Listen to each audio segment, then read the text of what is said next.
Psikologja shton se më shqetësuese është fakti se në Roblox edhe vetë fëmijët krijojnë lojra, e madje ata krijojnë lojra që tregojnë dhunë, që si pasojë, këto veprime i kanë marrë shembull nga vetë rrithi i tyre familjar. Një gjë e cila më la përshtypje ishte që përdoruesit e cilët janë të kësaj loje mundën që vetë të krijojnë lojra brenda këtij aplikacioni dhe kjo mund të jetë si një lojë e lirë në bazë të imagjinatës të cilën ata e kanë. Mirë po, imagjinatën të cilën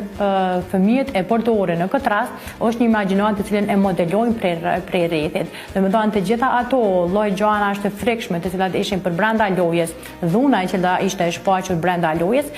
në parem janë gjëra të cilat janë të ndikuara nga rrethi. Në këtë mes na duhet që të jemi shqetësues për faktin se ku po i modelojnë fëmijët këto sjellje ose këto modele të dhunshme të cilat e kanë aftësinë që mi shfaq dikon me sikur një lojë e tillë që është tash.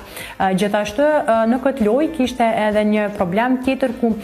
mund të diskutosh me persona të tjerë dhe të mbash kontakte me persona të tjerë të cilët e kanë këtë lojë, ku nëse fëmijët janë të moshës së mitur, mund të themi që mund të jenë pre e bullizmit. Gjithashtu ishte që nëse nuk e fiton lojën deri në fund është përjashtimi nga loja, ku përjashtimi nga loja do të thonë që fëmiu mund të ketë ankth social, të krijojë ankth social në të ardhmen dhe të ulet vetbesimi i tij në të ardhmen edhe në sferat e tjera të zhvillimit të tij. Jeta në botën e teknologjisë e vështirëson përjashtimin total të telefonave.